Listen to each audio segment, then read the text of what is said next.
ಬೆಳಗಾವಿ ಜಿಲ್ಲೆಯ ಅಥಣಿ ತಾಲೂಕಿನ ಯಲಿಹಡಲಗಿ ಗ್ರಾಮದಿಂದ ಅಡಹಳಟ್ಟಿ ಗ್ರಾಮದವರೆಗಿನ ರಸ್ತೆಯ ದುಸ್ಥಿತಿಯ ಬಗ್ಗೆ ನೀವು ವ್ಯಕ್ತಪಡಿಸಿರುವ ಆಳವಾದ ಕಳಕಳಿ ಮತ್ತು ಆಕ್ರೋಶ ನಿಜಕ್ಕೂ ನ್ಯಾಯಸಮ್ಮತವಾಗಿದೆ.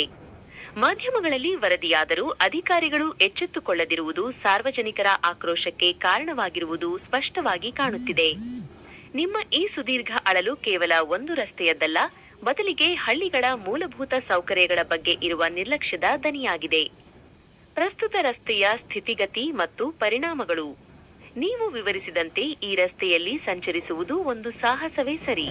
ಅಪಘಾತದ ಭೀತಿ, ದ್ವಿಚಕ್ರ ವಾಹನ ಸವಾರರು ಮತ್ತು ಶಾಲಾ ಮಕ್ಕಳು ತೆಗ್ಗುಗುಂಡಿಗಳಿಂದಾಗಿ ಆಯತಪ್ಪಿ ಬೀಳುವ ಅಪಾಯವಿದೆ. ಆರೋಗ್ಯದ ಮೇಲೆ ಪ್ರಭಾವ. ಗರ್ಭಿಣಿಯರು ಮತ್ತು ತುರ್ತು ರೋಗಿಗಳನ್ನು ಆಸ್ಪತ್ರೆಗೆ ಕರೆದೊಯ್ಯುವಾಗ ಈ ಹದಗೆಟ್ಟ ರಸ್ತೆಗಳು ಪ್ರಾಣಕ್ಕೆ ಕಂಟಕವಾಗಬಹುದು. ಆರ್ಥಿಕ ನಷ್ಟ.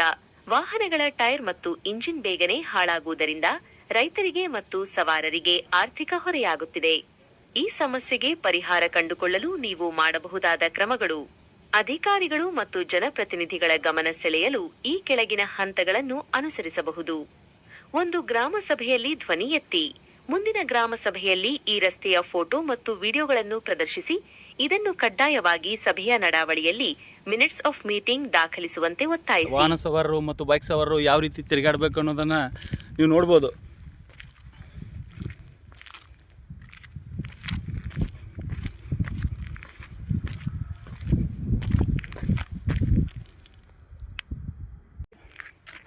ಯಾವ ರೀತಿ ತೆಗ್ಗು ಗುಂಡಿಗಳಿವೆ ಅಂತ ನೋಡಿ.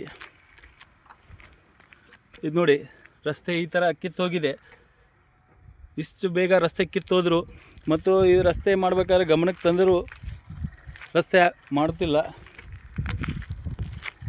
ಇದು ನೋಡಿ ಯಾವ ರೀತಿ ತೆಗ್ಗಿದೆ ಅನ್ನೋದನ್ನು.